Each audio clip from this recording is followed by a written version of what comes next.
There's a strange moment most people never talk about. It doesn't happen when you get rich. It doesn't happen when you finally figure money out. It happens much earlier, right around the moment your bank balance quietly crosses $3,000.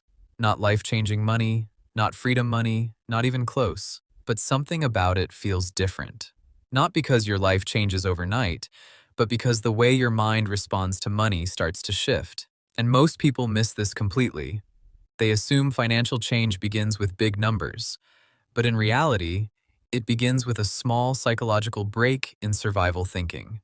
And $3,000 is often where that break starts.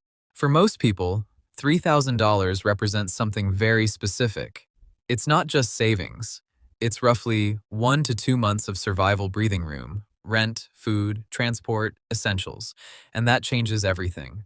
Because before this point, your financial life runs on a single mode, reaction. Every expense is urgent, every delay feels dangerous, every surprise feels like a problem you don't have room for. Even small things, like a phone repair or medical bill, don't feel small. They feel destabilizing. And your brain knows it, so it stays on alert. Not consciously, but constantly. This is where something important happens that most people never connect to money. When you're financially stressed, your brain doesn't operate normally. Psychologists call this scarcity load. Your attention gets hijacked by financial worry. And it doesn't just feel bad emotionally. It reduces cognitive performance, not because you become less capable, but because your mental bandwidth is already occupied. A portion of your thinking is always running background calculations. Can I afford this? What if something goes wrong? How long can I stretch this? That constant loop quietly drains focus, patience, and decision-making. So even smart people start making short-term choices, not because they lack discipline, but because their mind is overloaded. Now here's where the shift happens. When you cross $3,000, something subtle changes in your nervous system. Not magically, not permanently, but noticeably. Your brain starts to register, I'm not immediately exposed anymore. And that matters more than people think, because for the first time, your mind is not fully trapped in survival mode. You stop thinking purely in terms of, how do I avoid disaster? And start thinking, what actually improves my situation?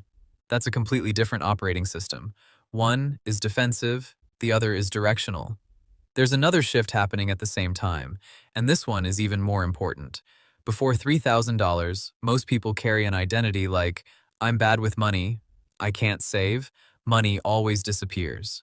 These aren't facts, they're self-reinforcing loops. Because if you believe you don't save money, you behave like someone who doesn't save money. And then reality confirms it. But here's the break.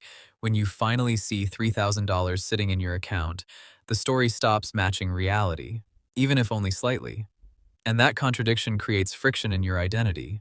For the first time, your brain has evidence that says, wait, I can actually hold money. That's where the shift begins. Not confidence, not discipline, something quieter, redefinition.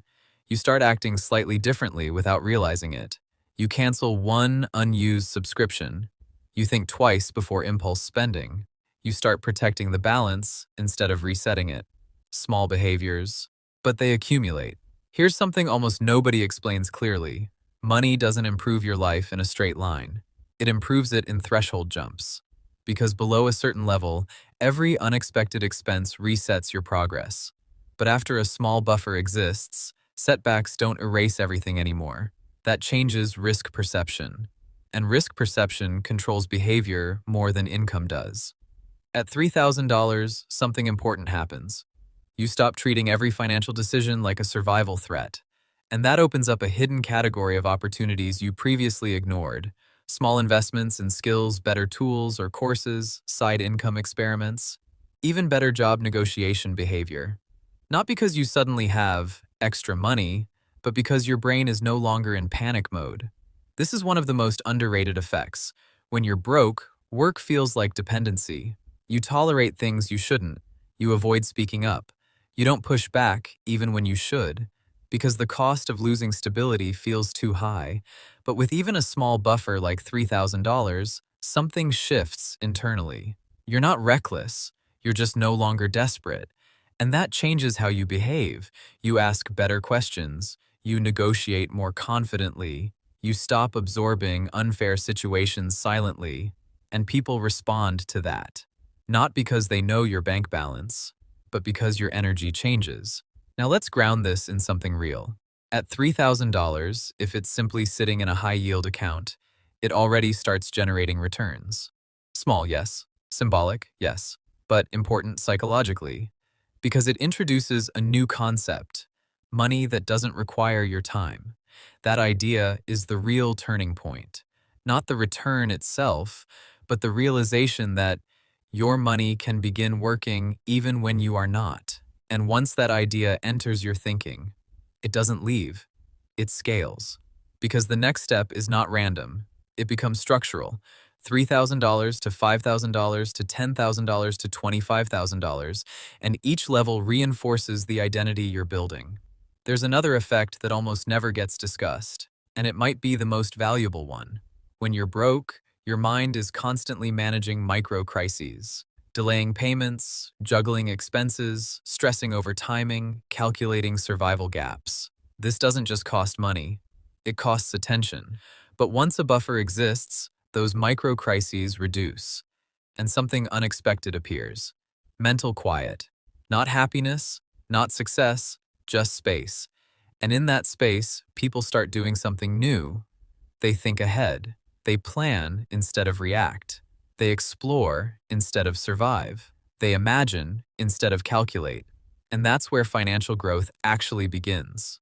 Let's be clear. $3,000 doesn't make you financially free. It doesn't solve your problems. It doesn't guarantee success. But it does something far more important.